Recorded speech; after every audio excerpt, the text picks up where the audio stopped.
Greetings, humans. You have entered the Command Zone, your destination for all aspects of Elder Dragon Highlander. Enjoy your stay. Hi, everybody. Welcome back to another episode of the Command Zone podcast. I'm your host, Rachel Weeks. How's it? It's Josh Lee Kwai. And today we are working on one of the 4 upgrades from I was going to say Bumbleflower from Bloomburrow.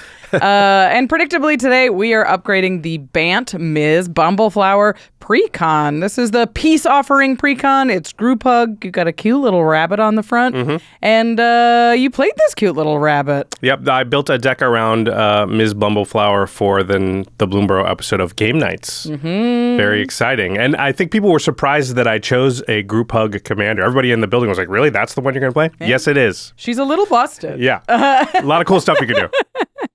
Today, we're going to talk about what comes in the box off the shelf, value-wise, card-wise, and then we're going to give you 10 cards to add and 10 cards to take out to get this deck in fighting shape for your next game night.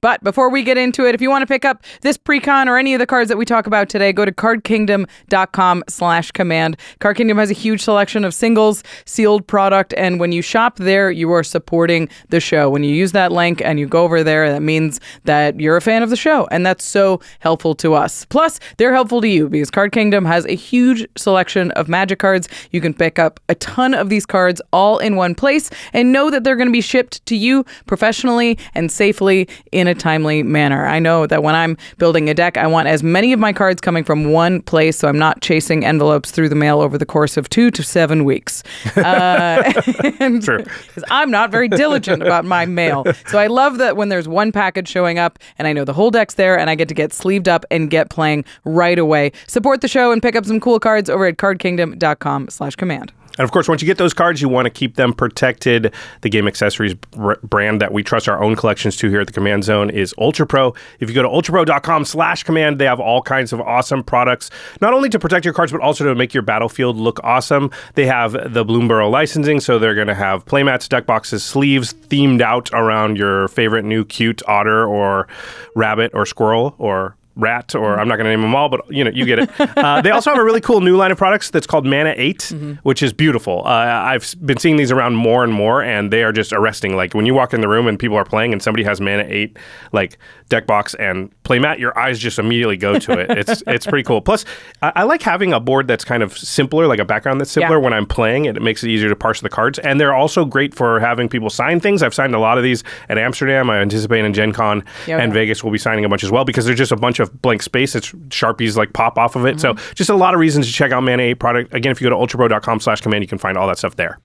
And the final way to support us is directly go over to patreon.com/commandzone and you can join our community. You get to be a part of our Discord, have conversations with me, Josh, Jimmy. A lot of our staff is on our Discord talking about Magic, talking about this Precon.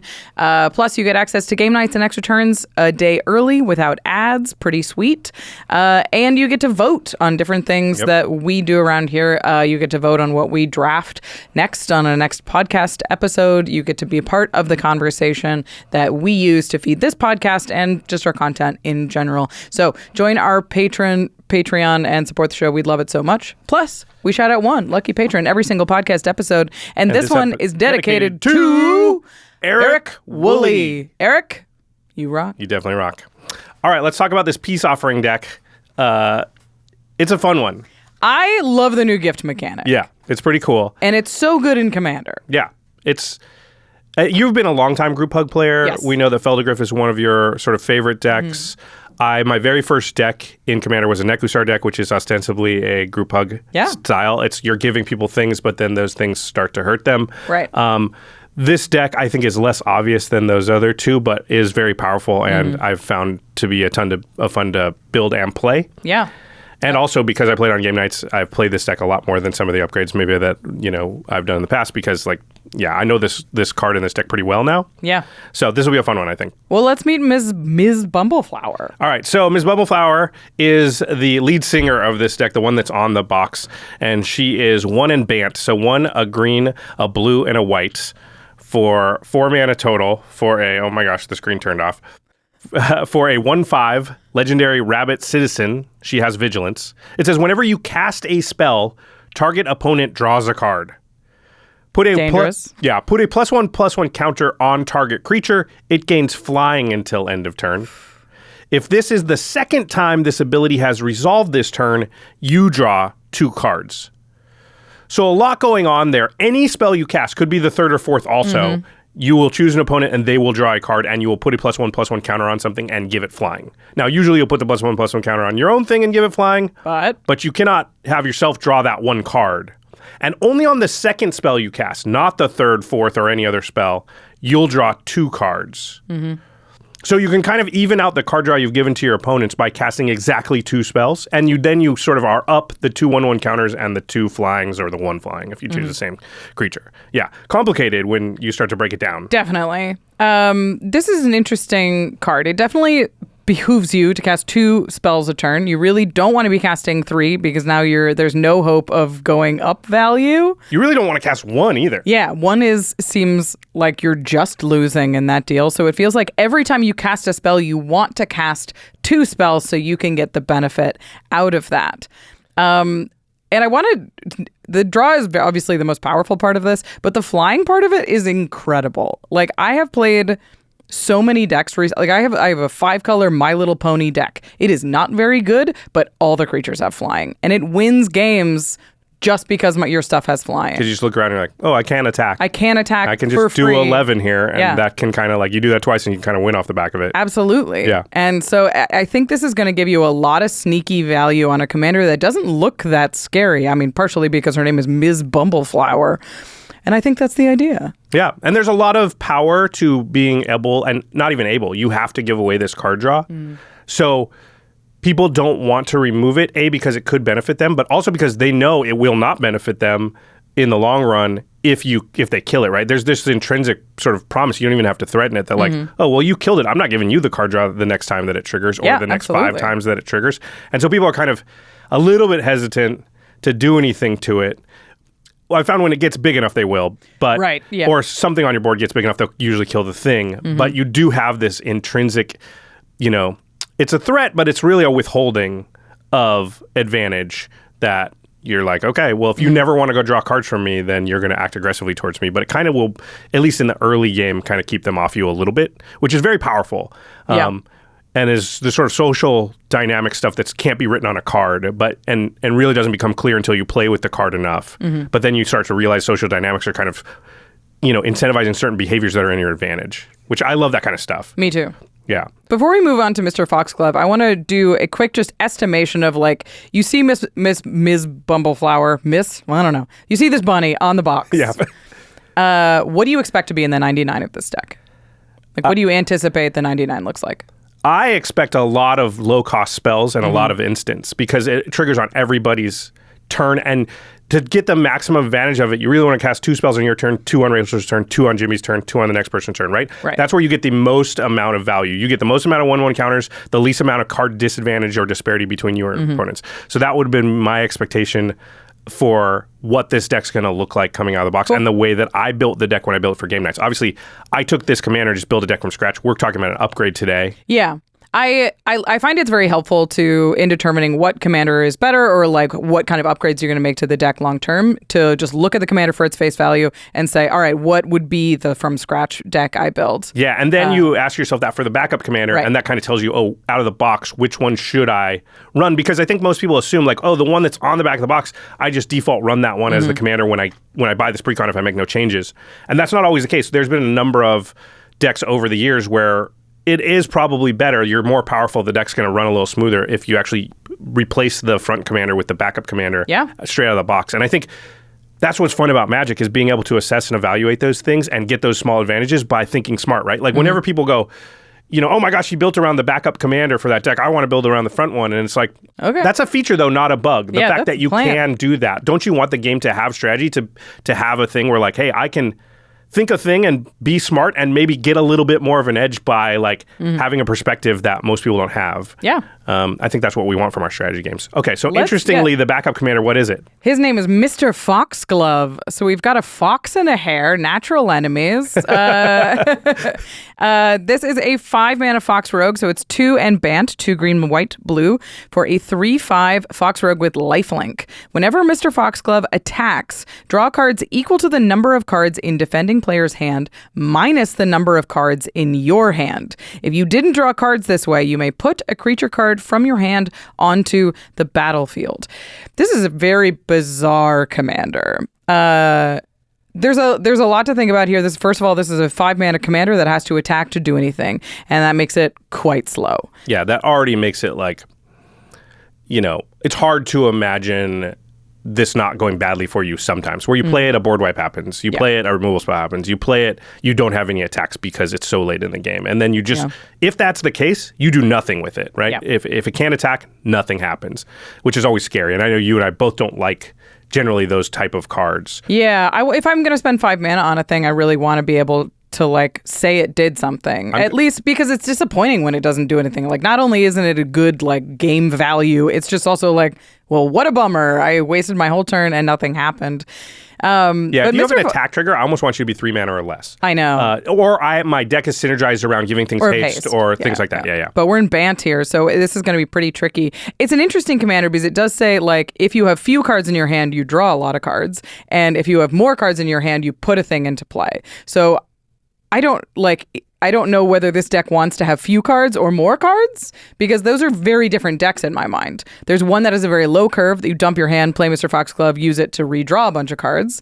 And then there's another deck that draws a bunch of cards to cheat huge things into play off of Mr. Foxglove. So there's 2 completely different builds, and none of them really look like Miss Bumbleflower unless it's this low curve deck, I guess, that we anticipated before. Well, and the problem with the low curve deck is you don't get the advantage of the second part of Mr. Foxglove's ability, which is putting something into play for free. If you're putting something down into play for free, you want to really cheap mana cost. You want that thing to be 7-8 CMC, right? But a deck that has a lot of 7-8 CMC cards is not good with Miss Bumbleflower. And what does that deck look like that's going to have more cards than its opponent when it attacks? Right. Because usually if you have a lot of high CMC things, you're the one with more cards in your hand generally. Right. So yeah, that deck seems very hard to build and will look completely different than what we would expect the Bumbleflower deck to look like, right? I don't think a Mr. Foxglove deck that's just a lot of small CMC spells is probably going to be quite as good, just because you're relying on Mr. Foxglove to refill your hand and it might not get an attack off. Yeah, and that's or your opponents might not be drawing that many cards. Yeah, so it's just very risky scenario. So yeah, I think I built the deck for game nights around Miss Bumbleflower, and I think this pre-con, you really want to run Miss Bumbleflower out of the box. And spoiler alert, I think Mr. Foxglove gets cut, and you have to build a whole new deck around that card, and it's going to be a kind of a unique deck, I think. Yeah, it's a tricky one for sure. All right, let's get to know the deck off the shelf before we do our upgrade, so you know what you're working with. We're going to start with the notable reprints in the deck. That's going to be all the reprints that are worth over $5. And in this deck, there's only 4. Yeah, which used to be par for the course, and it's now a little disappointing because they've done a good job lately. Reprint value of decks has been very high, and this one, I think the reprint value is fine, but not on the high end of what we've seen lately. I agree.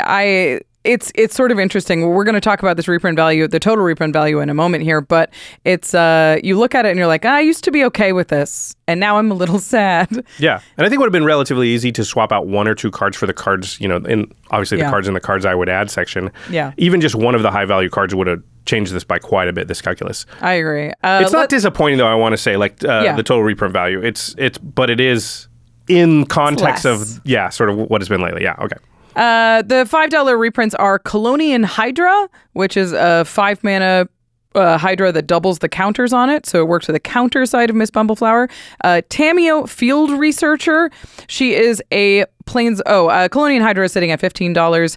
Tamia Field Researcher is sitting at $7.50. This is a full art Bloomburrow foil, Bloomburrow styled planeswalker. They reskinned a number of planeswalkers, one for each precon. Yeah, every single precon has a planeswalker in it that's in foil that's also reskinned as like a cute animal from Bloomburrow. And this is the one in this deck. And I think that card is likely to have a value that's not the same as your normal reprint of that card, because it will be the only like that version of the card. We saw like the anime versions of Planewalkers in the past were worth significantly more than their sort of normal counterparts. Yeah, but I would guess that this Tameo is worth more because it's a Whittle Wabbit. Yeah, it's very cute. It's very cute. We just don't know what that is obviously going to land at. So right now we can only compare it to just the regular reprint price. There's also an offer you can't refuse, which is all the way up at $7.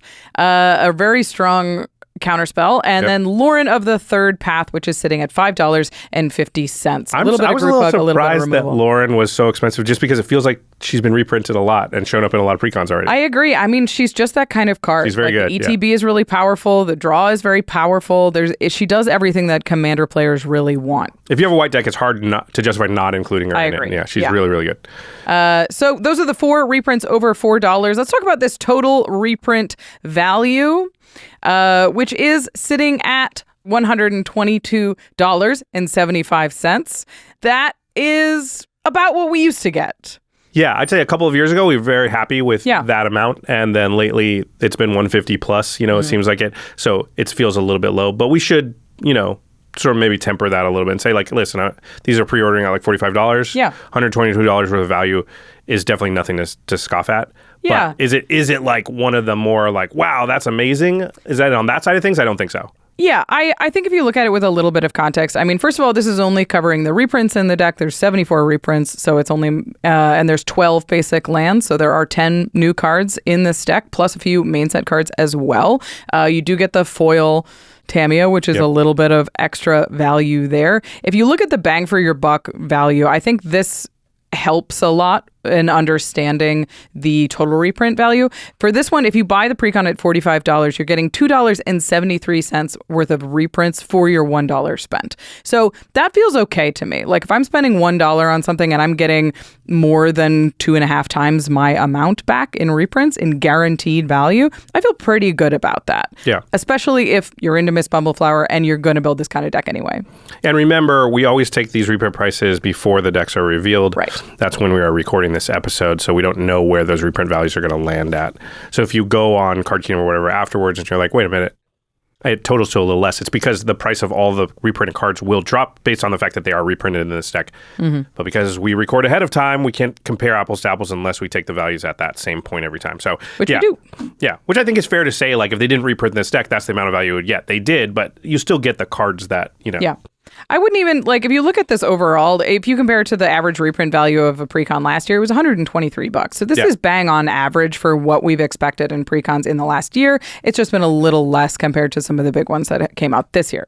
Well, it's funny how expectations change based on, current trends and things like that. But that is just the way it goes. If they start making Precon's average reprint value of $250, then, in a couple of years, we'd see one that's $200 and be like, oh. I know. And that's just the way it goes. But that's the reality. That's not, that's just a part of how it works to be a person. So they got to deal with that. So that's what's in the box financially. If you're going to spend $45 on those are the big reprints that you're going to get. But we're going to break down this deck mechanically, get to know it before we do this upgrade. Remember, we're going to add 10 cards, take 10 cards out. So it's time to break down the stats. We're doing it. We did it. We're doing it. That was so good. That was so good. It's one of the best. The audio people, probably like the people who only listen to the podcast, are probably like, what is that? What is that joke? People with headphones get a totally different experience too. Because they get the real deep stats. I like to think I rumble the seat a little in certain cars. They're just bumping it. It's so loud.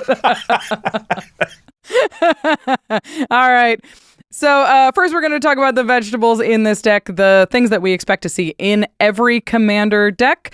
There are 16 pieces of ramp on the high end. Yep. There are 18 pieces of draw, which means that's a real priority for this deck.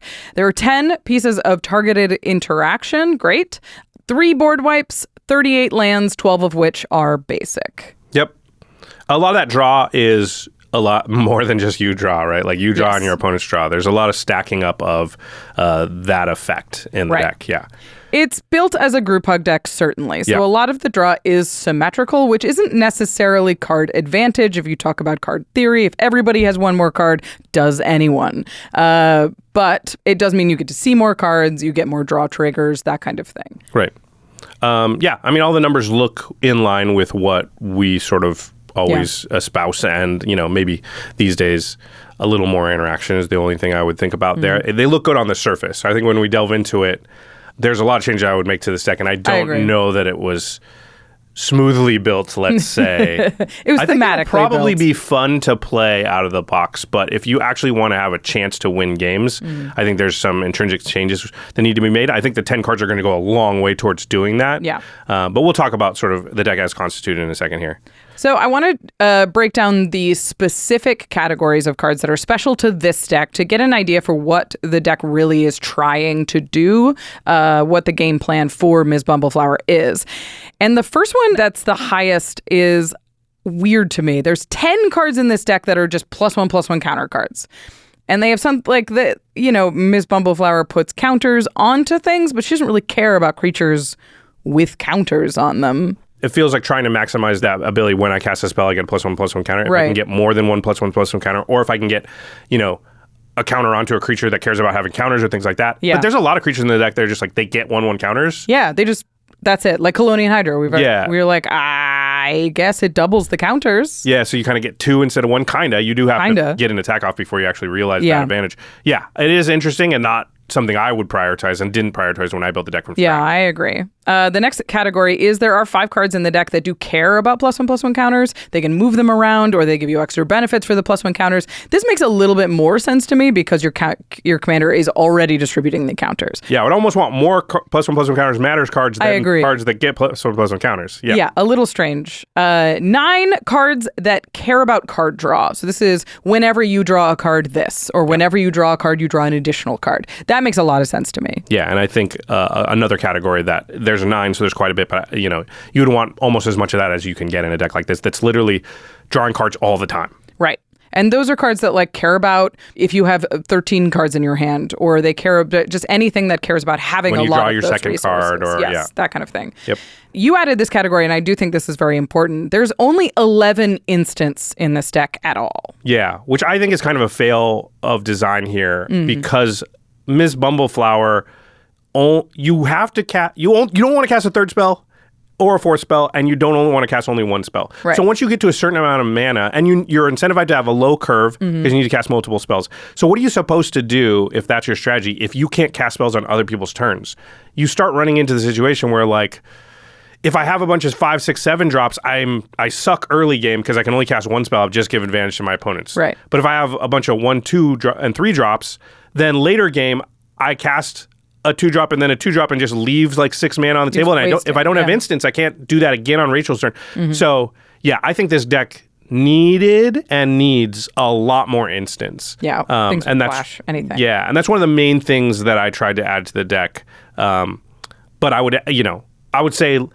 my very first version of Ms. Bumblefire when I was building from scratch was just every creature. I just took every creature that was 1 and 2 mana that had flash. That's great. And I just put it all in, and I was like, okay. What does this look like? Yeah. Yeah, and I almost just said, Bloomburrow, it's little creatures. I'm just going to do little creatures with flash. Sure. It turned out to be like, I didn't know how that deck could ever win. But it was definitely it was definitely going to trigger a lot. But you needed to go up into a little bit higher register 3s and 4s to get real abilities. Right. And then once I was up, I broke the seal on that. I was like, okay, different idea. But anyway. Yeah. I do think you kind of want to err on the side of like a lot of little things that are instants as like the backbone of most of what you want to do.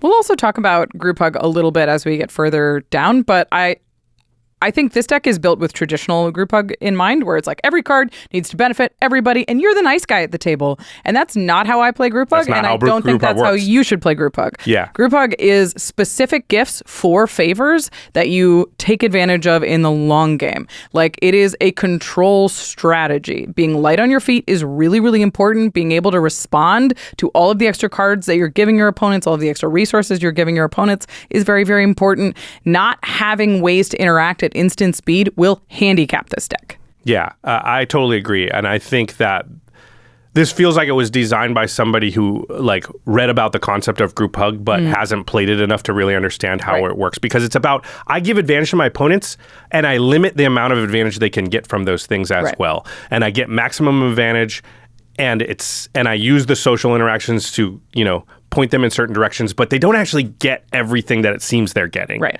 That's and it actually starts to hurt them after a while, which I think most people do get, and this deck does do some of that. So yeah, I think those are kind of the issues that I see. And you wrote down as the last category here 3 alternate win cons. Yeah, I think that's an interesting inclusion. It's not something that we normally see in a Precon. So there's 2 that care about like if you have a certain number of cards in your hand, you win the game. Well, there's 1 that cares about that, and then there's 2 that are counters based. Yeah, like if you have 20 counters on something, or the Simic Ascendancy is in there too, which I do not think is a good idea for group hug. Those kind of accrue value, scary things that sit on the board and say, I'm going to die, you're going to die, you're going to die, you're going to die, will absolutely turn your opponents against you, which is the last thing you want. You do not want a ticking time bomb on your board when you're playing group hug. You want to look not scary and you're like, I'm cute and fluffy. Yeah. And they're like, well, you're cute and fluffy. We'll deal with you later. Like, keep giving me cards. Thank you. I'll kill the other players with those cards, and then I'll turn on you. But then you cast something that's like, if you don't kill me in 2 turns, I win. They're like, fine, kill you. I'll kill you. Okay, all those cards you've been giving me, I will use them to kill you then. Yeah, it's such a bad idea. Again, this points me towards like, I think when designing the deck, whoever was putting this together, the team, probably didn't know like, well, okay, this is a cool card, and Miss Mumbleflower is very cool. But like, how does it ever win? And that was their answer. Well, we got to just put some cards in there that win. And I think when you play enough group hug, you actually realize like, no, you'll find ways to win. And a lot of the ways you're going to win is your opponents attack each other for most of the game, and you do the last 7 points of damage. Yeah, you got flyers. You're good. Yeah, You'll be okay. So that's the breakdown of what's in this deck to start. Obviously, there's a few changes that we think could be made, but there are some really powerful cards already in the deck that are doing just what you want to. So let's talk about the best cards that are already included in this Precon. Okay, and this first card is just a really good card, and I think we're going to see it a lot in Commander. And I agree. It's a sweet card. This is Peerless Recycling. 1 and a green for an instant. Great. And it says gift a card. So you can promise an opponent a card when you cast it, and you get a benefit out of it. Return target permanent card from your graveyard to your hand. If the gift was promised, instead, return 2 target permanent cards from your graveyard to your hand. So 2 mana, get 2. So you go, Rachel, I'm going to let you draw a card. I'll cast this and get 2 cards out of my graveyard. 2 permanents. Yeah. Incredible. It's so strong. 2 mana, get 2 permanents back from your graveyard. Instant speed. And you curry a little bit of favor from the player who's most behind. You're like, hit your land drop, you can have a card at instant speed. You can get 2 terrifying things back. They can't say, no, I don't want the card. You only get 1 of those back. Yep. They have to take it if you gift it. Because it's a gift. Yes.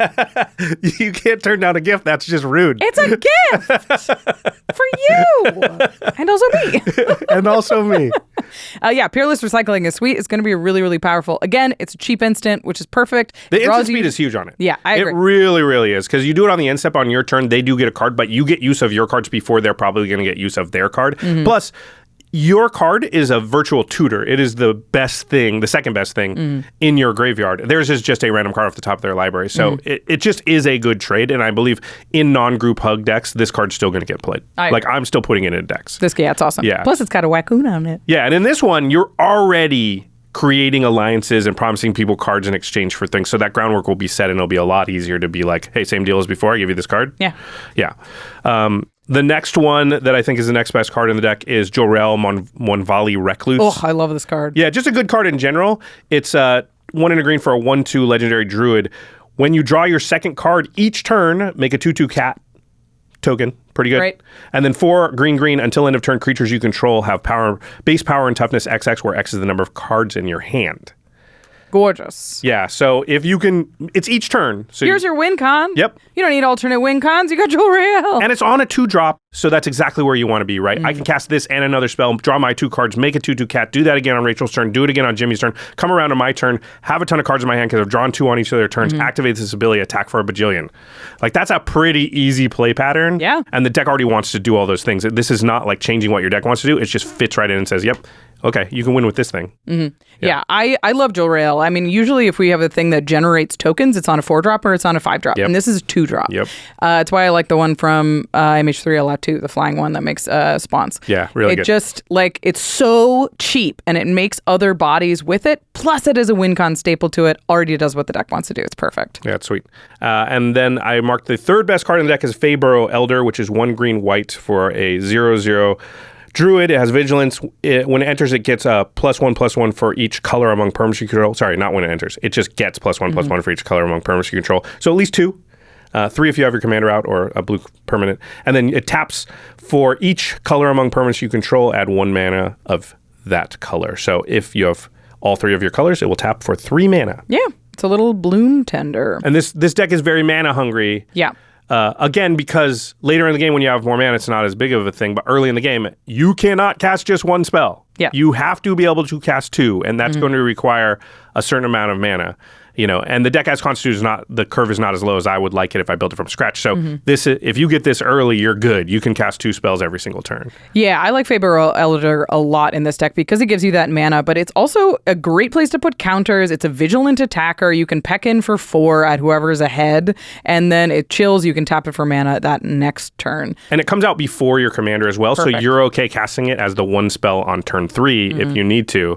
Helps you get Miss Bumbleflower out, because remember, Miss Bumbleflower will trigger on the second spell you cast the turn you play her, so you might cast something before her, then play her, and then wait till your following turn to get 2 spells out of it. And Bloomburrow Elder just helps with that play pattern. Yeah. Super strong in the deck and sneakier than Bloom Tender, which is nice because Bloom Tender makes people go, Kill you!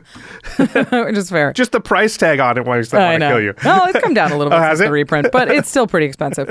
Okay, so we're going to do an upgrade for this deck. We're going to add 10 cards. We're going to take 10 cards out. We use a budget of $50. Before we get to the specific cards, I want to talk about what our goals were with upgrading this deck. What are we trying to do to get it there? We've mentioned a few of these, but what are our priorities? Yeah, 2 main goals. One is make the deck faster, and that means faster flash/instant speed and also faster lower curve. Those are the 2 sort of really important things that I think the deck wants to do to be sort of more optimized, more efficient. So yeah, I want to take out the high drops, add in low drops, and then take out the sorcery speed as much as possible, add in instant speed. Those 2 things I think are going to, again, help us with that play pattern we want. There's just 2 spells exactly, and 2 spells on as many players' turns as we can. Absolutely.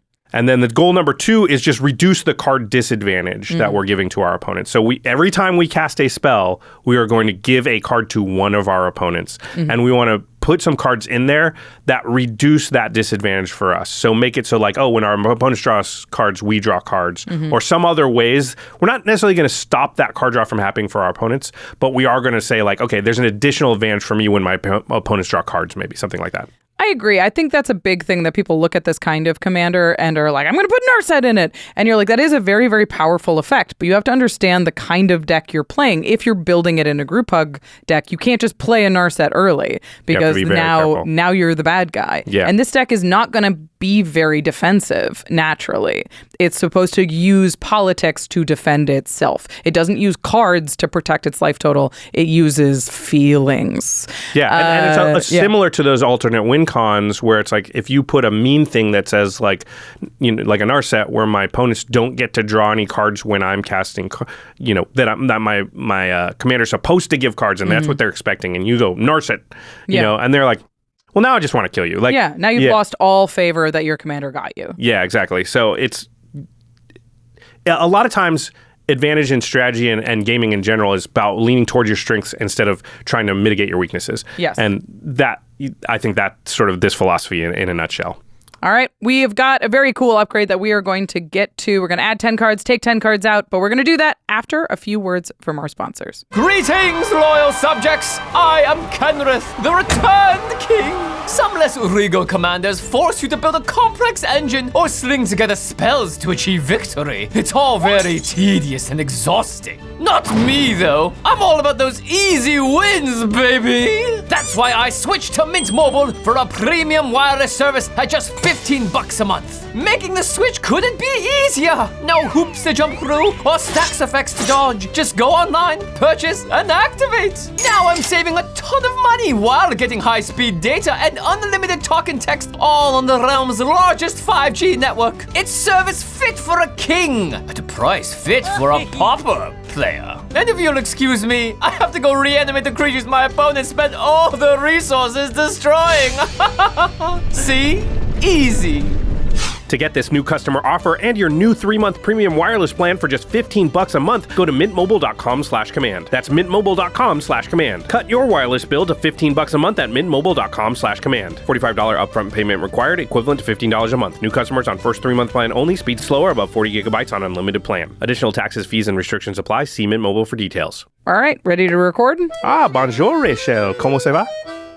Guys, Josh is broken. Oh, no, sorry. It's just I'm wearing my DUER jeans today, and it's making me remember my time in Paris. That's French for Paris. Okay, but why do they remind you of Paris? Well, after MagicCon Amsterdam, I spent some time in France, and these jeans, they were my favorite by far for all those long days walking around sightseeing. DUER Stretch Performance Denim is the perfect combo of comfort and quality. I felt great even after a full day of trekking through the city, and these things are super durable, so I know they're going to last me through many trips to come. Plus, DUERs just look great, whether you need an outfit for Commander Night or you're strutting through the fashion capital of the world. I think that's Milan, but I'll have to pick some up. Oui, oui. French must have loved you, huh? Oui, oui. We're telling you, DUER will be your new favorite pair of pants. Order yours today. Visit DUER's flagship stores in LA or Denver or shop online at shopduer.com/command. Right now, our listeners get 20% off their first order when you use our exclusive URL, shopduer.com/command. This is an amazing deal. Don't wait, get 20% off now at shopduer.com/command. And then I'm going to flash out Illusory Ambusher. I will bolt it to draw 3 cards. I will sneak attack out Triskaidekaphile. I'm going to go to my upkeep and I will win the game.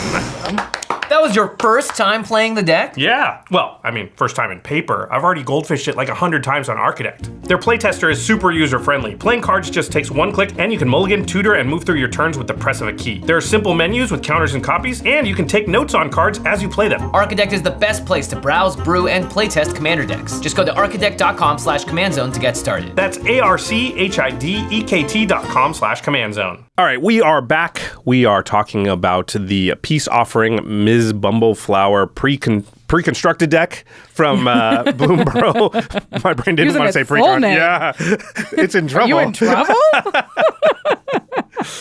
All right. Yeah, we're to the upgrade portion here, where the fun part. Let's do it. Okay. I'm excited. We're gonna talk about 10 Magic cards to add to this deck. We're using a budget of $50, or somewhere less than that. Yep. I was slightly under, but pretty close. Yeah, you did. You used the whole buffalo. Yeah, with this exactly. It's like government work, man. You gotta use the whole budget, or they can give you less budget next time. Yeah. Absolutely. It'll go down. This first section of cards that we're talking about, we've already sort of given you a hint at what we're trying to do here. We're trying to reduce card disadvantage. And this first one is one of my favorite Magic cards of all time. And I think the first card you think of when you see this this commander, and I like this card a lot because it doesn't stop your opponents from getting their card. They get it. Yes. You just get an additional advantage, which doesn't tend to sort of raise the hackles as much as if I said, it stopped my opponent from getting the card. So I think it's a better way to even out by saying you still get the card I promised. I just also get another card. Right. And that's Psychic Possession, made famous by the professor at Game Nights Live in Chicago. It's 2 blue for an enchantment aura. You enchant an opponent. It says skip your draw step. That's yours, not the opponent you've enchanted. But it says whenever enchanted opponent draws a card, you draw a card. Sweet. So you're going to draw your card for turn on their card draw for turn, so that evens out. You're fine. It's fine. You just draw it a later time, yeah. But now when you miss Bumbleflower and you cast a spell and you say, Rachel's enchanted. Rachel, you can draw that card. You're like, oh. And I will also draw a card. And it's a totally different proposition, right? Whenever I cast a spell, me and target opponent draw a card are totally different than whenever I cast a spell, target opponent draws a card. Yeah. It's also a long-term investment. It means that hey, I'm going to give you some gifts. Yeah. And also me some gifts. But you and I are in this together. And this is a thing where there's going to be levels of sort of political deals that you can make with people. And I think the one card draw off Miss Bumbleflower, it's going to get annoying if you try and extract a lot for each of those. But this card, you could be like, listen, I'm going to do an effect that's going to mean you're going to get a lot of the card draw from Miss Bumbleflower, and I'm going to get an advantage as well. And in exchange for that, let's be nice to each other. Let's, Yeah. And you're going to get, you and that person will get, a card advantage over the other half of the table every time you cast a spell now. Yeah. Yeah, which is a big deal. Who do you enchant with this?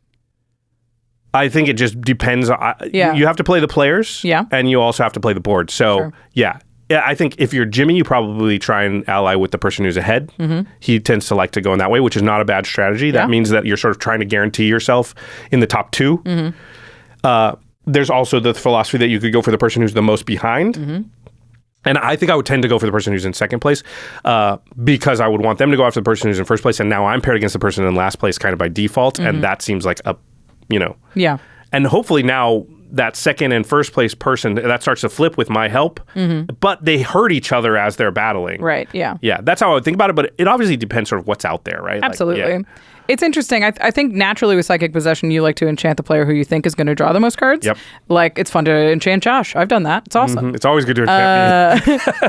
But I wonder with Miss Bumbleflower if you enchant a player who's not naturally drawing a ton of cards on their own, because then the card draw that you're giving them isn't helping them quite as much. Because if the player who is drawing a ton of cards naturally can use all the cards they're giving them. True, although there's the other side of that, which is like They're if drawing somebody's more cards, drawing so you 10 get cards more. already, the 11th and 12th don't matter that much. That's true. Or if you're only drawing 1 or 2 cards a turn, a third and a fourth card matter a lot more to you. So yeah, it really, a lot of it depends on what their decks want to do, what their commanders are. I think it's too hard to say, to make a rubric for it. You kind of have to judge in the moment, yeah. But this card that's what makes this deck sweet. Yeah, this card's really good, and I think in more optimized versions of this deck, I don't play a lot of tutors. I know you don't as well. Jimmy really doesn't. Yeah. But, a lot of playgroups do, and I think that's fine if that's the culture of your playgroup. Then this deck could warrant Enlightened Tutor, Idyllic Tutor, just to go find this one card. Oh, yeah, There'll be other that cards good. to find, obviously, but this is so good in your deck that, yeah, I think it would be a card you want in your hand every game. Plus, it's only $4. Yeah. Can pick it up on a budget. This next one's not only $4. It's not. I wish they would have included in the deck, and I think it would have got that reprint up to where we would want it. And they could have put some new art on it. And this is a card people are just going to want because it goes in a lot of decks. Yeah, it's Trouble in Pairs. 2 white for an enchantment. If an opponent would begin an extra turn, that player skips an extra turn. Great. Whenever an opponent attacks you with 2 or more creatures, draws their second card each turn, or casts their second spell each turn, you draw a card. This is great because you're ensuring that this is going to trigger. Yes. All you have to do is cast an instant on the player's turn. They've already drawn for turn. That's their second card. Boom. It also disincentivizes what you're already trying to disincentivize, which is attacking you. You're going to be doing a lot of sort of making a little deals. I'll give you this card, just don't attack me. They're already going to be sort of doing that. And then that last clause of like casting 2 spells, they're going to need to do that because you're giving them extra cards. So many cards, yeah. So they're just going to have a lot more options to double spell. Trouble in Pairs is sitting at $22. Yep. We would have liked to see a reprint in the near future. It is still a relatively new card, but it's perfectly employed in this kind of white deck. They got to do a reprint with new art, right? So They do. So that's going to happen. Yeah. Yeah. So I'm sure that'll happen in our lifetime. I don't Should know. hope so. Oh, God. The next is another card that does see a lot of play, but is very good with this commander. It's Fairy Mastermind. 1 and a blue for a 2/1 flying flash fairy rogue. Whenever an opponent draws their second card each turn, you draw a card, and then it's 3 and a blue. Each player draws a card, so you can sort of force that for 4 mana again on an opponent's turn. This was setting. Flash, it's cheap. It draws extra cards when they draw extra cards. It gives out cards to them. This card does everything the deck wants. Yeah, it might be the second best card after Psychic Possession once you put it in. Even a little bit better than Trouble in Pairs, I would say. And it's $10 at the time that we're talking about it here, which is, still within our reasonable range for a budget upgrade like this. But Fairy Mastermind's a card it's like Ledger Shredder, which you could also put in this deck, but I think it's not quite as good. You'll never be unhappy to have this in your collection. It's going to fit into... You'll have a lot of decks that will want it. Oh, yeah. Yeah. I couldn't have enough copies of this card. It's so good in so many different places, and it's perfect here. Every game it comes out on somebody else's board, you're like, crap. Ugh, it doesn't God. matter. It's Yeah. just like Ledger Shredder. You're like, oh, that's going to be a huge problem. Yep. And it flies, and it's it's a going to hit 2-drop, me. yeah. And so it's combat damage triggers. It wears swords. It draws cards. It ugh. Yeah. Busted. This next category, we're trying to make this deck lighter on its feet, be able to double spell more and more turns, and this next category is famous for allowing you to do that. Little hint, the first card we're adding is Frantic Search. Yeah, I called this category Instant Speed ×2. Yeah. Like yes. double instant speed, because it's not just instant speed, but I also want to cast 2 spells on my opponent's turns. And what I found when playing the deck is it's difficult to do. Yeah. And it's difficult to do for 2 reasons. You have to have the correct cards in your hand, like enough you have to have 2 instants. Yeah. But also, you just have to have enough mana to also do that. Because you're going to try and cast 2 spells on your turn.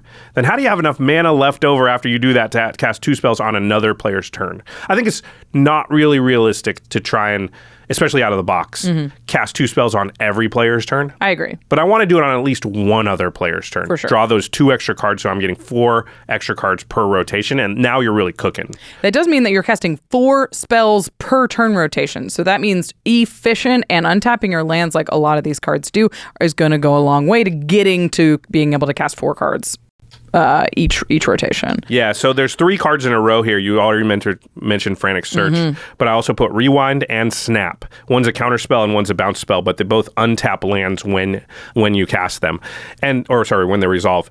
And that allows you that follow-up play that says, okay, you cast this, you do a thing. Frantic Search is great. You search, you look at more cards. Rewind stops something. Snap bounces something, but it then says and reload. You have enough mana now to cast another thing, and that's really what you want to do. You can't just fire off, a rewind and just stop something. You need to cast a follow-up spell so that you didn't just give 1 card away. You gave another card away, but got 2 cards back yourself, got the 2 counters. Now it feels like you made an advantage out of it. A very powerful play pattern with this deck is holding up a counter spell, being able to counter a spell on the stack, give a card away, and then follow it up with some kind of cantrip or some sort of cheap flash thing. Because now you've cast a counter spell and you've moved your board forward, you've progressed your board, and you have 2 cards to replace those cards. Counter spells like cantrip are so busted.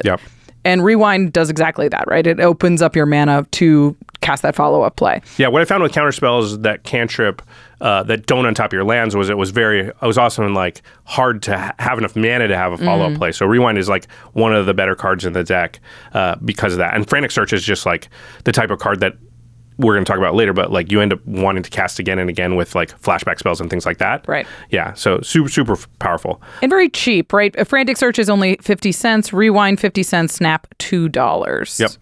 And you need removal spells, you need interaction, and these are just also fitting in with your plan. And then the next card in this instant speed times 2 category is White Mane Lion, which is an interesting one. It's 1 and a white for a 2/2 flash cat. And it says when it enters the battlefield, return a creature you control to its owner's hand. And this is a really good failsafe because it can target itself. Yes. And the fact that it has flash and can target itself means that it is a condensed package that says for 4 mana, draw 2 cards. Yes. Your opponents draw the other cards, but I don't need another thing going on. I just need, and it resets itself, right? Cast it, bounce it to your hand, cast it, bounce it to your hand, draw the 2 cards. It's in my hand, and I could do that again. So if I have 8 mana, I can now do the thing where I draw on Rachel's turn, I draw on Jimmy's turn. And it just is a nice fail-safe for, I don't have 2 instants, and this deck doesn't have enough instants that you're often going to have 2 of them. We're adding a few, but we can only add 10 cards here, so we were never going to get up to the 35 plus that we would want. And so this card just single-handedly says, oh, I'm good, I will get my value just by sort of casting and bouncing this card, getting my 1/1 counters. And another thing I like about it, and bounce is just very good in this deck because it allows you to bounce your own stuff and recast your stuff, and you want to cast 2 spells.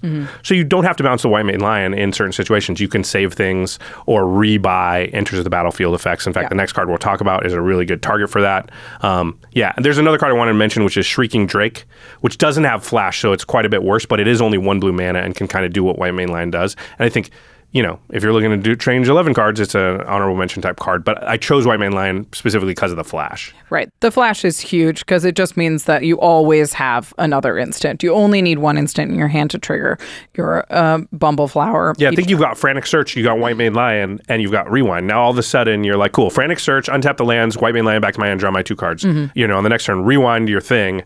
White Mane Lion, get that second card. And I use the same card to get my second spell, so now I draw 4 cards and I'm up cards. Like, this is where you start to sort of get an advantage, get ahead. Yeah. Busted. I love it. White Mane Lion, only 25 cents and can do a lot of cool stuff in decks like this. I love this next include, though, because I do feel like this card has felt a little outpaced recently, and it's perfect in this deck. Yeah, so the next one is Torrential Gearhulk, which was sort of a classically powerful card, but you're right. Because of the 6 mana price tag, it has sort of fallen out of favor a little bit. It's a 5/6 with flash, and when it enters the battlefield, you may cast target instant card from your graveyard without paying its mana cost. If that spell would go to the graveyard, you exile instead. So this, and I think this philosophy, and again, we only have 10 cards we can add, so, but of like, oh, what are cards that cast 2 cards? Yes. That's the type of thing you also want to look for a deck like this. And Torrential Gearhulk's going to say, like, what's my best instant in my graveyard? I'll cast that, cast it out. And the great thing is, if you can bounce it with White Mane Lion or Shrieking Drake or something, you bounce the Torrential back to your hand, recast it. And because, like you said, it's good in this deck, particularly because you're always holding up mana. Right. It's going to be just your natural play pattern. Do 2 little things on your turn and hold up most of your mana to do another thing on Rachel's turn. And because of the deck, it won't alarm your opponents as much as it normally would, because a lot of your stuff is not going to be counter spells. It's going to be Frantic Searches and White Mane Lions. Yeah. So they're not going to necessarily be as worried about it, and you will often have 6 mana of it up because you have enough options that's just not weird. Yeah, I mean, there's 16 pieces of ramp in the deck naturally. Some of that will get pulled out, but it's because it's weird. So this feels really good. I mean, these colors aren't necessarily known for it, but Cascade does a similar type of thing. Cast a spell, get a spell for free. If you can get it, there's like green spells with Cascade, I guess. Not a lot of blue ones. But it's going to feel really good because it's 2 spells in a box. Especially at instant speed. Okay, and then the last category I just called covering your bases, which is kind of a catch-all for like other cool things. This is the way I thought about covering your bases is you're giving people a lot of cards. Yeah. So, you need to be able to defend yourself against some of those cards. Yeah, because they're going to draw their best stuff more often against this deck because they're going to draw more cards against this deck. So you do want to be able to sort of stop things, interact. And there's also interesting interactions with the +1/+1 counter that I don't think we're taking advantage of out of the box. So Glenelenda Archmage is the next card. It's 3 in a blue. Good. Yeah, for a 2/2 with flying. It's a wizard, doesn't matter. But you can pay 1, sacrifice Glenelenda Archmage, and counter target non-creature spell. And then it has persist, which means when it dies, it comes back to the battlefield with a -1/-1 counter. And the great thing is you cast a spell, you put a +1/+1 counter on Glenelenda Archmage, and that the way +1/+1 and -1/-1 counters work is if you have one and then you add the other, they negate each other and they both go away. So now it has no counters on it, which means if I pay a blue, counter spell, and it comes back again. And this will lead to you to be able to counter just sort of a lot more things. It's not infinite because it's gonna cost you mana to cast spells and to do the blue. So you find that you can counter like 1 thing per rotation, maybe 2. It will be annoying to your opponents. They won't love this, but at the same time, it's not like you can counter everything just because of the amount of mana you'll have access to. But it is very powerful to just have a repeatable sort of non-creature counter spell. Yeah. And this is the kind of thing that you don't deploy early in the game, right? You kind of get your advantage, get set up, and then you go, okay, cool. Now that I'm going to start to try and move towards a win, I deploy this as my sort of lockdown procedure for like, now I'm not going to let anything really scary happen, and I'm going to try and, whatever advantage I have accrued, push that now towards winning. Yeah, this is definitely one that starts to shut the door and your opponents realize that you've been the bad all along. But the great thing about this versus like Simic Ascendancy or something is it itself is a lockdown card. It helps. Yeah. So Simic Ascendancy doesn't stop them from killing you, but Glenelenda Archmage does. Yes. And that's mostly what it does. So you just say, okay, I'm going to make it really hard for you to do important things as I start to now use my flyers and my other advantage to peck away and kill you these last 2 turns, rather than just like, here's the thing, and the numbers are going to go up, and you just have full, range. Yeah, it doesn't do anything. Yeah, I haven't handcuffed you at all, so just can I survive it? This is like, no, and this thing that I'm putting out that now says, like, if you don't kill me soon, you're going to die, is also stopping you from killing me soon. Right. It is actually a defensive measure, which is what you need in group hug decks to start to turn the corner. You need to start punishing them for things and not just say, okay, you have 16 counters until until you're dead. Now 15, now 14, now 13. Oh, God. There's one more. Glenn is $6, Glenelenda Archmage. Yep. The final card in this upgrade is On the Trail. This is a card from Murder's a Karlov Manor. It's a 1 and a green for an enchantment. Whenever you draw your second card each turn, you may put a land card from your hand onto the battlefield tapped. It's a pseudo burgeoning. Yeah, burgeoning is like $35. Yeah. And you would play burgeoning if you could in this deck. Because one thing you find when playing it is if you draw 5 cards per rotation of the table, you will get gutted with lands. Tons, yeah. You will just have a lot. And you have to have that many lands in your deck so that you don't reach turn 4 and not have hit your 4th land drop. But once you kind of get going, there's just a lot of lands, and you can just, you hit those patches in your deck where you just draw 5 lands in a row. And this allows you to turn that into advantage, right? Especially like white main line plus this, you're kind of cooking. You're like, okay, cast my 2 white main lands, draw 2 cards, that's my second card, drop a land onto the battlefield, do that again on Jimmy's turn, and now I have 2 extra lands to cast another white main line. I do that twice. I've already paid for the white main line cost for somebody's turn. And that sort of snowball rolling is like super powerful, and you can look down and find yourself, well, you have 15 lands in play and everybody else has 8. Yeah, this also doesn't do the burgeoning thing where you play it on 1, suddenly you have 5 lands and everyone goes, murder you! Yeah.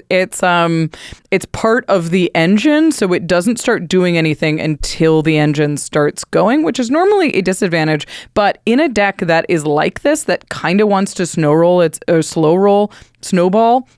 both. I like snow roll. Snow roll, its advantage. It's a combination of snowball and slow roll. Your advantages. It's exactly what you want to say. Yeah. So I found this card to be really, really good. And in the, burgeoning's still probably a little stronger, but it does a really good impression. And for the price tag, it was only like $1.50. It's pretty amazing. And it makes sense because it's only really usable in certain decks. You have to reliably draw 2 cards all the time. Yeah. That brings the total budget upgrade to $47.75. We were just under. A little bit of Buffalo to spare. You can get a foil if you want. There you go. Upgrade one. Foil on the trail. I don't know if they have. You can't get a foil trouble in Paris. Sorry. You can't get a foil on the trail either, right? Oh no, is it? I think that's a Precon card too, or Commander card too. All right. Well, all right. Foil white main line. There you go. They have those. Yeah, probably. We've got a couple of cool honorable mentions if you want to really do a strong upgrade on this deck, and there's some cool ideas here. Yeah, Heliod, the Radiant Dawn, and its backside is the Warped Eclipse, is a really good inclusion. Lets you cast things at flash speed and reduces the cost of them once you flip it over. And you're trying to get this flipped as fast as possible. And that will just give instant speed to your whole deck. I know Vidalcan Orrery is another card people probably expected me to say, but as I've said in recent years, I think it's just too slow anymore. At least Heliod is a creature that hits the battlefield, can get you an enchantment back, does other things, and therefore warrants its cost and makes sense to do. But I think this could be a good inclusion. It's only $1. Yeah. But it doesn't actually do anything. It's a setup card for other things in your deck. So I would prefer for my deck to just already have a bunch of instants if I was going farther than these 10 cards. Yeah, I would think so as well. But I do like Monk class a lot. I think this is a very cool upgrade card. It's a class, predictably. It says the second spell you cast each turn costs 1 colorless, 1 generic mana less to cast. When it levels up, you can return an on-land permanent to its owner's hand, one of your own or an opponent's card, and then at the beginning of your upkeep, exile the top card of your library. For as long as it remains exiled, you may cast this card from exile as long as you've cast another spell this turn. Mostly this is going to be a little bit of a ramp piece. And, if you have extra mana, which hopefully you don't because that means something's not working, you can start upgrading the class as well. I mean, the bounce is pretty good. Yeah, there's going to be a lot of things in the deck that you would like to bounce and rebuy their ETBs or use them as a second spell. And then I found that the first mode, first chapter, can often give you 3 mana in a rotation because you cast a second spell on your turn, a second spell on somebody else's turn, and because you've saved that mana, you actually get that third turn that you wouldn't have gotten. Like think of the white main land thing, right? It's 3 mana instead of 4 mana to do the bouncy bounce. And so I might be able to do that 3 times where I could have only done it twice before without Monk class. For sure, yeah. So it makes a pretty big difference, yeah. Absolutely. And because this is only 2 mana, you play your second spell, you get your 2 card draws right when you play it. Yeah, I love this card. It was really hard for me not to leave it in the original 10, but you got to make choices. The next one is a little like White Main Lion, and if you wanted a second sort of guaranteed, it's a self-contained repeatable cast 2 spells. It's view from above, 1 in a blue for an instant. Target creature gains flying until end of turn. If you control a white permanent, return view from above to its owner's hand. Cool. So I love that. Yeah, again, just very White Main Lion-esque. Works with Monk class again. Less utility than White Main Lion. I'd rather bounce my own thing and rebuy a ETB than I would give something flying because I already give something flying and +1/+1 when I cast it. When you cast it, yeah. But it is also very useful. And White Main Lion is good for this too. Later on in the game when you're going to try and swing, you've got 3 or 4 creatures, you put a couple counters on them. Now you go this or White Main Lion, and you're really playing it for the counters and the flying on this turn to get in for 12 or whatever, and kind of, get your Glenelendra out also and be like, okay, cool, hit you for 12. Either you're dead or almost dead. And now with this board, I'm threatening to actually win and a Glenelendra, and I'm going to stop anything scary. Your go, good luck. Yeah. Very fun. I love the fact that these like free buyback spells is really what we're talking about. Anything that means that you always have an option to cast something. Yep. Sweet. And the last card we did mention is Narset Part of Veils, which I think you could play in the deck. I didn't put it in my deck for game nights or anything, but it stops your opponents from drawing more than one card each turn, and that's kind of the main part of it. And that's another card that you could sort of just don't play it until later to ice the game. It's a Glen Elendra type of card where it's like, okay, now I'm getting value, I'm pushing myself over the top, and you already understand that I'm the bad guy, not playing a card that says, yeah. early. The problem is it doesn't stop them from what you've given them already, which Glen Elendra kind of does. So I actually like Glen Elendra Archmage better than Narset Part of Veils for this style of deck. And you're not going to play like a bunch of windfalls and stuff, so you're not going to hose them with it, which also most people don't like, and most play groups are not cool with, so you probably shouldn't do. But like, again, some play groups are fine with that kind of stuff, and I think in those play groups, put Narset in the deck. All right, we have a ton of cards to cut here. We've talked a lot about what kind of cards we're cutting down on. There's a lot of just general group hug stuff going on, which when you are handing out specific presents, kind of hurts the presents you're giving out. So I love these first two cuts here. Yeah, I knew you would really resonate with this because of Feldergriff, and I've played against it a few times, and I know we see pretty eye to eye on the way group hug kind of works and how it should be played. And so one philosophy with group hug that I subscribe to, and I'm pretty sure you do, but you can tell me if not, is that like, hey, listen, group hug, what it is that I'm going to give my opponent some amount of value. Like things I do will incidentally or purposely give my opponents something that they would generally want. Feldergriff is creatures. I'm going to give them some creatures. This deck is cards. There are other decks that give other things away. And that's kind of the hallmark of what group hug, what defines you as group hug. But what you don't want to do when you're doing that is also give them the other piece of a puzzle with the thing you're giving them to sort of take maximum advantage of it. So for instance, Feldergriff's giving creatures, right? Yeah. You wouldn't want to give them pump spells. No. Right? You don't want to give them ways to... A free overrun. Yeah. In fact, you want to limit their use of creatures. So you play Pillow Forty stuff. You play things that make it hard to attack. You know, things like that. Well, cards are really broad. So if I give cards to my opponents, it's hard to have that much specific. Like, I can't play Goad like you could. Be like, hey, I'm going to give you a bunch of creatures, but I'm going to make you attack my opponents with them. That's just smart, right? Like, but cards, it's like a lot harder to say, I'm going to give you a bunch of cards and then somehow force you to use all those cards, since they're just generic, against my opponents. Now, you can make political deals, which I think we're going to talk about later. But the other way to limit them and their deployment of the cards you give them is to make sure they don't have too much mana available, right? Because mana is just the default resource to cast cards. So any card in our deck, and there is a few that come with it, that allows my opponents to get more mana on the table, I do not want. Right, yes. I just don't want them to have access to more mana. They will probably have ramp cards and stuff in their deck, but at least those... But that's their problem. Yeah, exactly. I don't want to help them with that part of it. Yeah, because otherwise I'm helping them with the two parts that we say every deck needs, card draw and ramp, and I'm going to die to them. Right, absolutely. Because I'm spending mana to help them with both the key components. And now they can just be like, sweet, I don't need to draw cards or ramp, actually. I'll just play the cards that kill you. Right. Yeah. It's also like when you're giving targeted gifts, when you're like, I'm giving you a card for this, and you also have a card that says everybody draws a card. Yeah. Then the card that you're giving means nothing. Yeah. And you're like hurting your own political sway in the game if everybody has too many cards and everybody has too many lands. So I love cutting both Rites of Flourishing and Ghirapur Orrery, which are like classic group hug cards, but give you both cards and lands and just hurt you over in the long run with your political dealings. Yeah. I don't want to give my opponents the land drops for sure. For sure. And like you said, I want the card draw I'm giving out to be a choice I'm making that I can choose to withhold from certain people for certain actions or based on their board state or how far ahead or behind they are in the game. And these two cards say, nope, everybody just gets those things. Yeah. Yeah, which is just a recipe for disaster. I know they feel group huggy and, you know, but again, they're not group hug in the way that a group hug deck could ever win, you know. The next card is Coveted Jewel, which is 6 mana for an artifact. That already is like, Yeah. It doesn't have flash or anything. Like, I don't want a 6 mana spell, period, that's a sorcery speed, doesn't win the game or anything. Oh, yeah. And this is, when it enters the battlefield, you draw 3 cards, and then you can tap to add 3 mana of any one color. And it says, whenever one or more creatures an opponent controls attack you and aren't blocked, that player draws 3 cards and gains control of Coveted Jewel. Untap it. You're like, wait, don't attack me. Don't attack me. The whole point of this deck is to convince you not to attack me.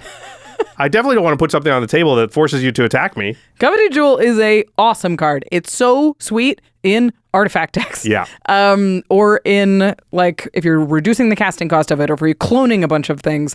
This is not the kind of group hug card that Ms. Bumbleflower wants. It's too expensive, it's too aggressive, and I know it smells like everybody will be attacking other people, but it just means your opponents are getting way more value and way more mana than you are. Yeah. I don't like it all. And then the rest of the cards we're going to talk about here, with the exception of maybe one, are literally just mana value, CMC. I just looked at it and I said, because 5 CMC, 6 CMC is horrible in this deck. It's hard to double spell. It's almost impossible. Yeah. And all these ones don't untap your lands or do anything else. So as soon as you cast something for 5 CMC, it's probably the only thing you're doing. So you had to make another player draw a card to play this thing. And there's almost no card in Magic that if you add an opponent draws a card for the same price, that's good, right? I don't know. Lord of Tressorhorn's pretty good. No, if you add your opponent draws a card to, It says your opponent draws 2 cards on it. Yeah. So, But yes, if you add an additional like even like Soul Ring. Yeah.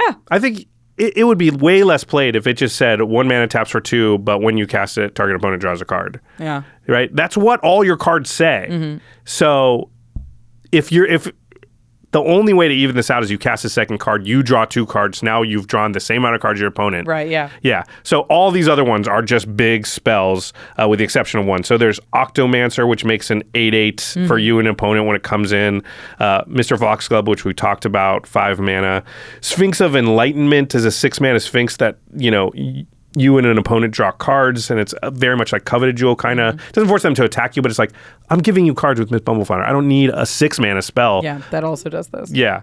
Colonial Hydra, I say take out, which is, again, I think that one's too scary. Yeah. It's closer because you could at least play it the turn before you're trying to win, but I think if you play it more than a turn before you're trying to win, they're going to try and kill you. Sunscorched Regent is a card that gets counters as players cast spells. Oh, speaking of alarm bells, this card was really frustrating to me because it's not scary until it has a lot of counters on it, and you can't deploy it early because people will freak out. Yeah. So it's not good when you need it to be good.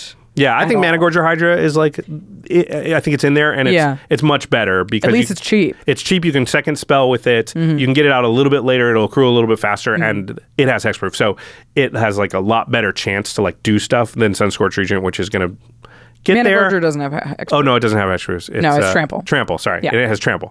So it's more likely to like do what you want to do. Like you jump it, pump it, kill somebody. And 2 rotations maybe does it. It's also not gaining you life, which I know seems like an upside, but is another thing that you're doing that looks like this is a huge problem. Well, and Sunscorch is just, this really is that 5 mana thing. I think if you take this and it's a 2/2 for 3 mana, it's playable because I can second spell with it. And when they kill it, I'm not down 2 cards. Right, yeah. But like, imagine I cast a spell, had my opponent draw a card for a thing that they kind of have to kill. They kill it, and I lost 2 cards. I lost the card I gave them and the card for just a regular Swords to Plowshare. Yep. Yeah. So that sucks. Yeah. Then there's Communal Brewing, which is an interesting new card. Have you read it? I have. Communal Brewing is a green enchantment for 2 and a green. When it enters any number of target opponents, each draw a card. Put an ingredient counter on Communal Brewing. Then put an ingredient counter on it for each card drawn this way. So it can be up to 4. Unless you're playing with more than 3 opponents. Whenever you cast a creature spell, that creature enters with X additional +1/+1 counters on it, where X is the number of ingredient counters on Communal Brewing. So this is an enchantment that sits on the battlefield that says all of my creatures are going to enter with anywhere between 1 to 4 extra counters on it. Yeah, 3. I think you have to target your opponent, so you can't draw a card and put a counter on it. But it enters with 1 naturally, right? Oh, yeah, you're right. Yeah. Okay, so, this card is actually, I think, kind of interesting in some decks, but this one in particular, it's exactly what you said, which is like, I'm already having my opponents draw cards, and it's targeted. You do get to target your opponents with this as well, which ones, but you want them to draw the cards, so you don't want to not target people, because the advantage you get out of this is like your creatures come in with more +1/+1 counters on them. But this deck is not going to be a super like, this will work really good in a deck that has a lot of small creatures, so they draw a bunch of cards, you're going to put 4 counters, and you go, cool, cast a 1-drop, a 2-drop, and another 1-drop, and they all get +4, and now, I got a lot of value by casting. Because if you cast proliferate deck, ooh, yeah, exactly. You're playing with the counters more, things like that. Yeah. In this deck, I'm like bouncing my own stuff, and like casting a lot of things that aren't even creatures, and I'm really counting on sort of my opponents attack each other, get low, and I sneak in by like, I've been putting the 1/1 counters around, and then I suddenly go this, counter on this one, counter on the same one, counter on the same one. Oh crap, it's a 10/10? Yeah. Kill you with it. Yeah, that's not what this card does. So yeah, that's gone. And then there was one more card that was just, I think, a cool design, but just like... It's weird in this deck. And they do this, and I think this is fine, and I hope they continue to do this, which is like, come up with a cool design, not sure where to put it. Let's just put it as a one-off in a Precon, and it doesn't fit with the theme, but it is a card that could be pulled out and maybe put in other places, and I think that's... I agree. This card's awesome. Yeah. From the perspective of like game design, this is smart to do these things, but it's also smart to identify what these cards are and then pull them out when you're building around the main commander and then use them in other places. So this one is called Bloodrot Apothecary. It's 2 and a green for a squirrel druid that's a 3/3. It has Toxic 2. And then it says, when it enters, you and target opponent each get a treasure token. I already don't like it. Again, I don't want to give mana to my opponents. But it says, whenever an opponent sacrifices a non-creature token, that player gets 2 poison counters. A small hint for anyone playing Group Hug. Nothing with poison. Yeah. Not a single thing. Nope. They will look at that and scream. Like, you can't, like, it says poison counters on it. Your opponents will freak out. And again, you don't have any additional synergy to take advantage of this. Yeah. If you had Proliferate and other poison things, maybe you could think about it, because this is going to die, and they're going to have... giving your opponents treasures and not cards? Yeah, and it does count all their other treasures if they've made them, and there's a lot of treasures running around out there, but they see it, right? So they're not like going to crack this stuff until this thing is dead, and then you have no follow-up. So you have no ability to really get poison counters on them. They can be like, I'll get 2 here, and then I'll kill that thing, and then what?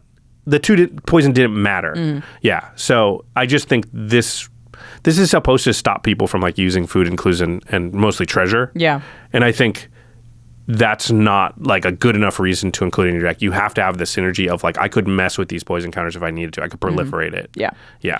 I think this card could have been included in my alternate WinCon count. Oh, interesting. I did not include it, but because it sort of has that idea, but it doesn't give you the full engine for it, like you said. So it's not really an alternate WinCon if you think about it, because unless there's some card that forces your opponent to sacrifice artifacts. Yeah, it's sacrifice, right? Yeah.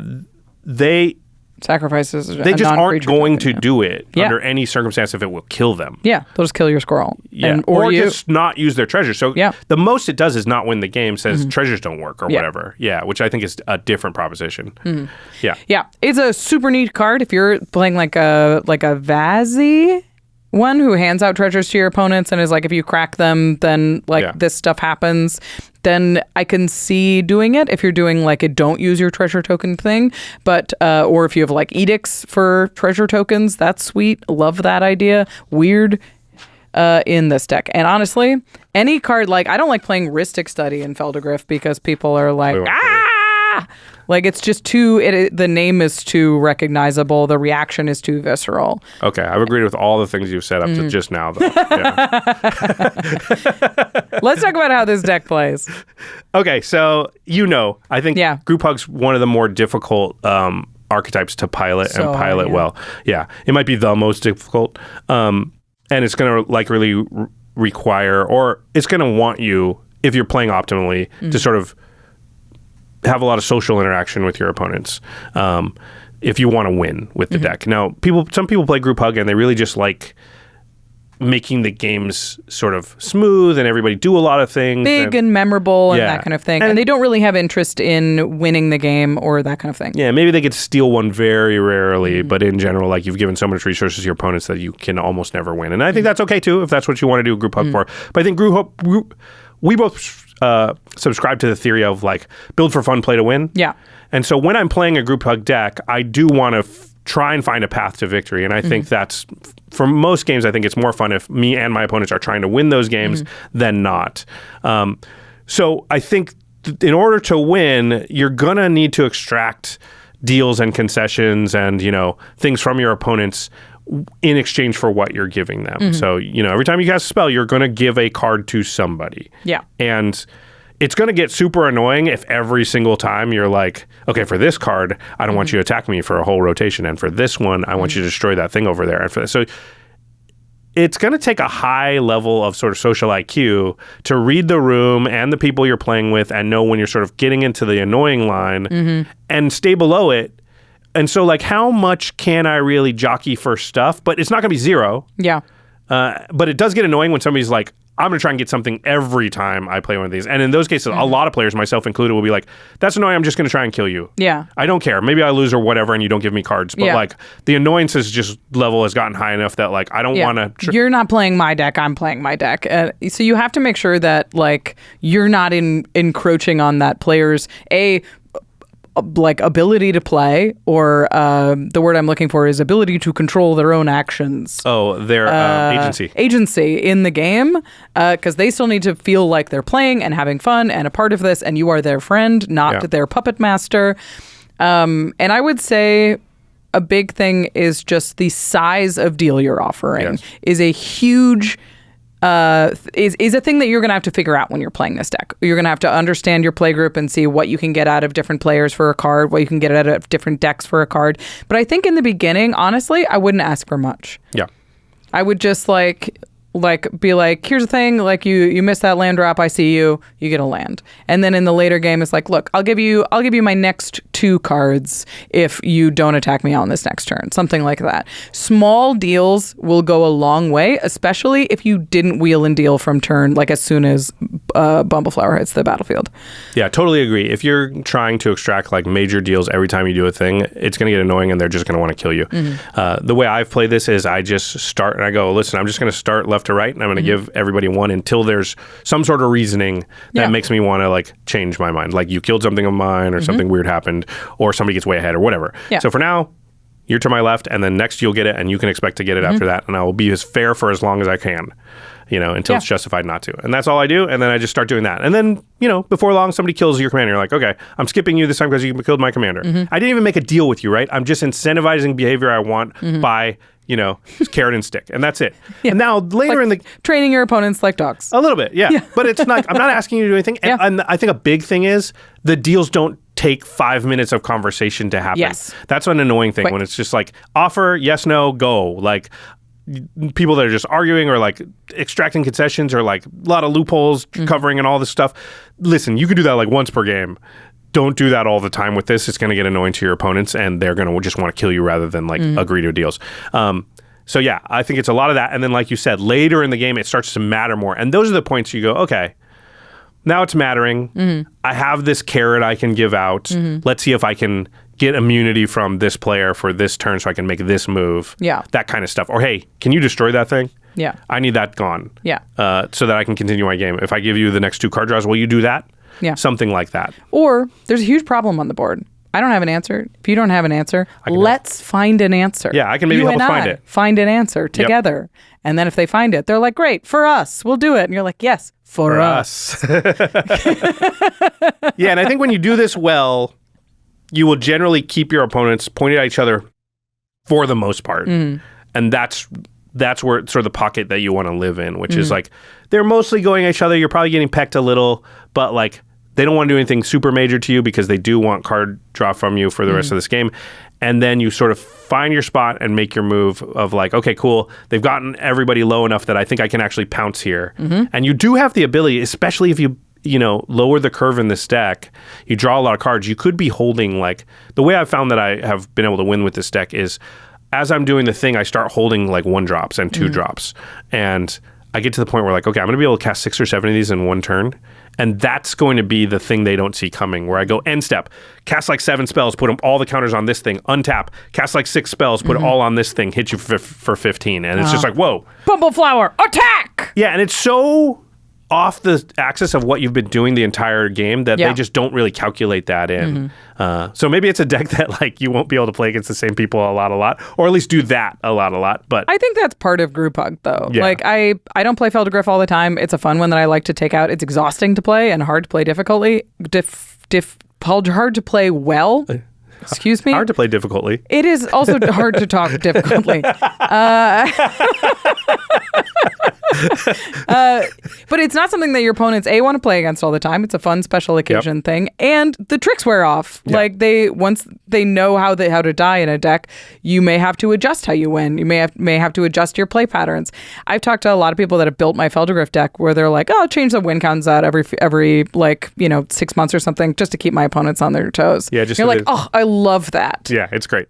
Another strategy I've used, and I think again, it's akin to changing your win con, is change your sort of modus operandi, and one of those ways is you can actually pick an opponent that you're going to give most card draw to, and the upside of this is like a player can only handle so much card draw before it's helpful because it's card selection, but the advantage starts to go away as they're drawing their 9th, 10th, 11th card, in that they will have to discard to hand size, and so some of those cards are not sticking in their hands. They get to keep their best cards.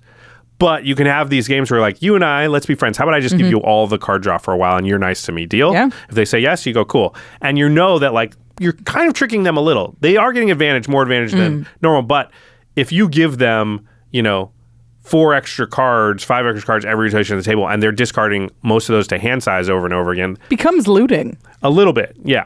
So they are sculpting a hand, and you do have to watch for them, because what's going to happen is they're going to come up with a sequence that's going to win a little bit earlier. But you've got your rewinds and your Glen Elendras and stuff, and so you might be able to be like, just at that moment, you have to be good at sort of reading the table.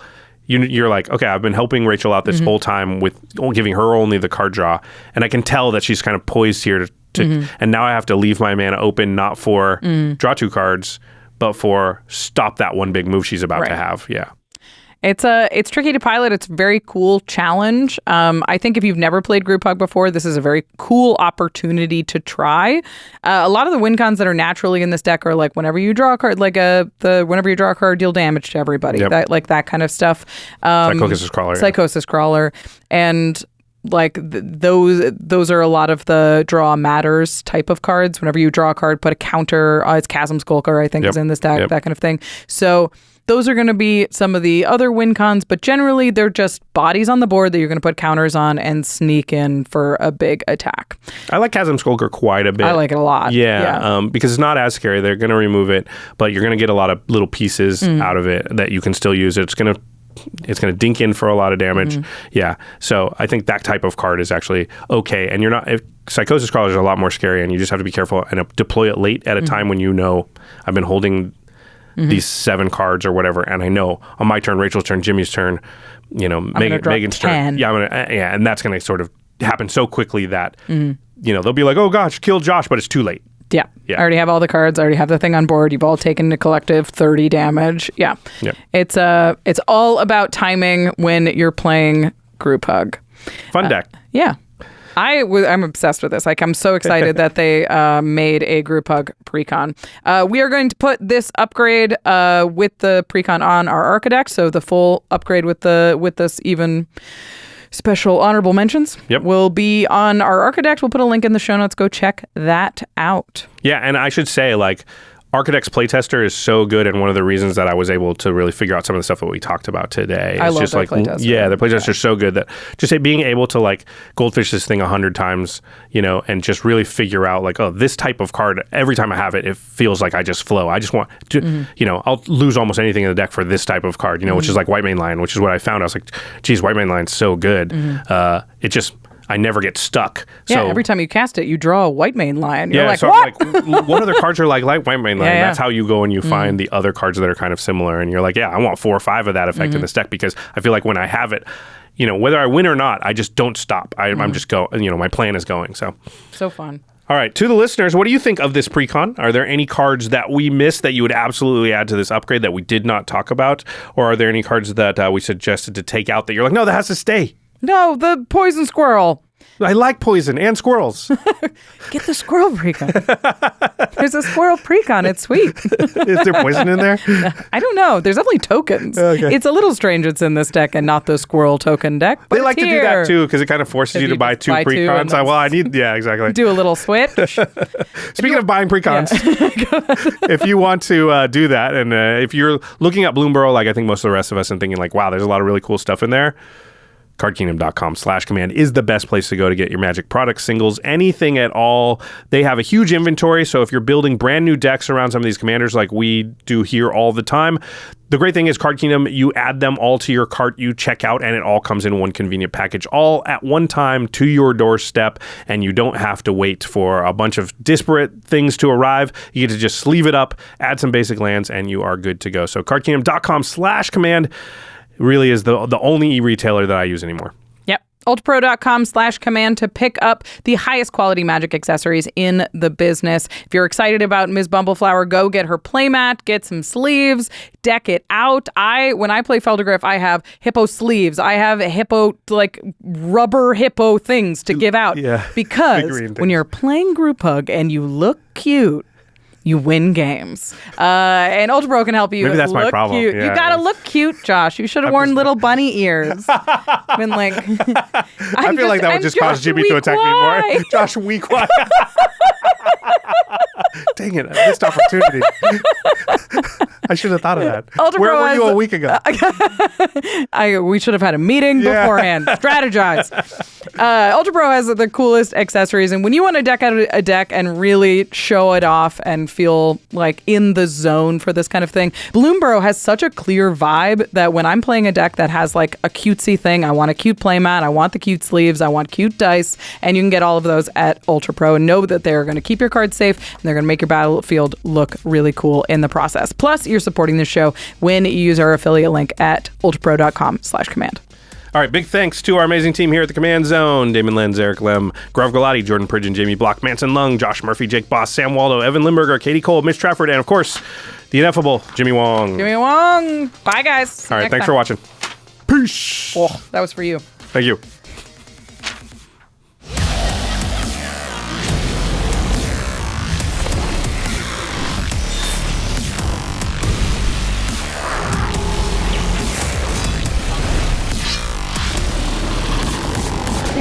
For your attention.